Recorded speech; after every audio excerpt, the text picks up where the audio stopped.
girls, Kayla here. So I'm going to interrupt our little runway series to do some Hunger Games tutorials. This first one is from the LA premiere of the Hunger Games, and Jennifer Lawrence wore this. I got so many requests for it. It's such a pretty hairstyle and I really wanted to do it. It did come out differently on me. First of all, I don't have the full fringe that she has. I also don't, my hair is about 3 or 4 levels darker than hers is, so you lose a little bit of the dimension that her style had just because her hair was so much lighter than mine. I also think her hair was thicker than mine, so all that said, it's a little bit different on me. I think this is a good method to recreate the style, however, and I hope you guys like this. I think it's very accessible to a lot of different levels, and I think it's going to be good, especially for you girls with thick hair. This is going to look fantastic. So I hope you guys like it a lot, as much as I do, and I will see you in my next tutorials. Mwah! Bye!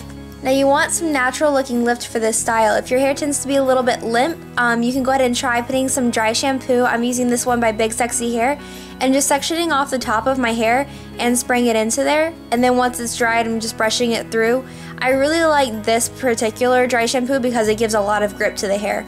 Additionally, if your hair is a little bit on the limp side or you just want some more volume, you can give it some teasing through the crown in sections. This isn't necessary for all hair types, but if you have fine or limp hair, you definitely want to do something like this, or else the hair might just be too flat to the head and not quite organic and full looking enough. Then once you've got that tease in, just smooth it back. Now if you have fringe or you want your bangs down like she did, this is the time to go ahead and separate them and pin them out of the way. But for me, I'm not going to do it. And then you're going to go ahead and split your hair at the height of the crown all the way around the head.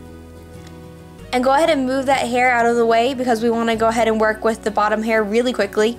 Basically, with that bottom hair, you're just going to stick it in a ponytail to get it out of the way. And then drop the top back down and grab a 3-inch section on one side. And now we're going to Dutch braid. So you're going to split the hair into 3. And go ahead and start braiding under, and then you are only going to incorporate hair from the top.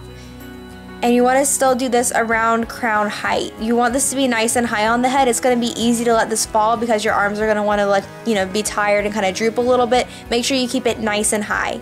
Basically, you're just incorporating the hair from the top like you would in a Dutch braid. And then you can see right here, I'm just going to braid the next section underneath without adding any hair in.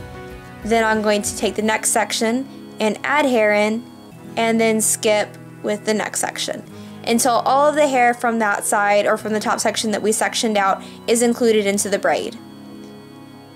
And then you're going to go ahead and take a necklace or whatever adornment you want to use if you want to use it.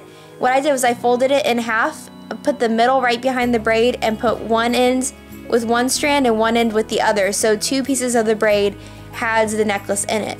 And then we're going to go back the other direction and still incorporate hair only from the top. All you really have to do is change the direction that you're braiding. It's not really a big deal. You just keep incorporating hair from the top and braiding underneath. And I have another tutorial where I did that. If you need to see that in more detail, I'll link it in the down bar, just in case you haven't done this before and you're a little bit scared or it seems a little bit difficult. But you're basically going to go across the hair until you reach the beginning point of the first braid, and make sure all the hair from that left side is included because we're not going to come back to it. So if anything's left hanging out, then it's just going to be, kind of out of the style.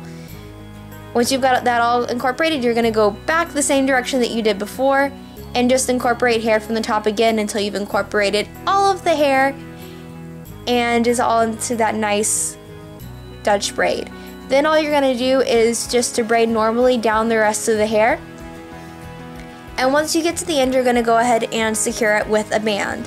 You can go ahead and braid this at about a medium level of tension. You need some tension on the hair just to get it to behave, but you don't want it to be too tight. Because now we're going to loosen it up to make sure that it's nice and organic looking. You also want to go ahead and pull that necklace to the front. And then what the stylist did for this was he actually sprayed bobby pins with dry shampoo to make it stay better. I tried it for this and it actually kind of worked.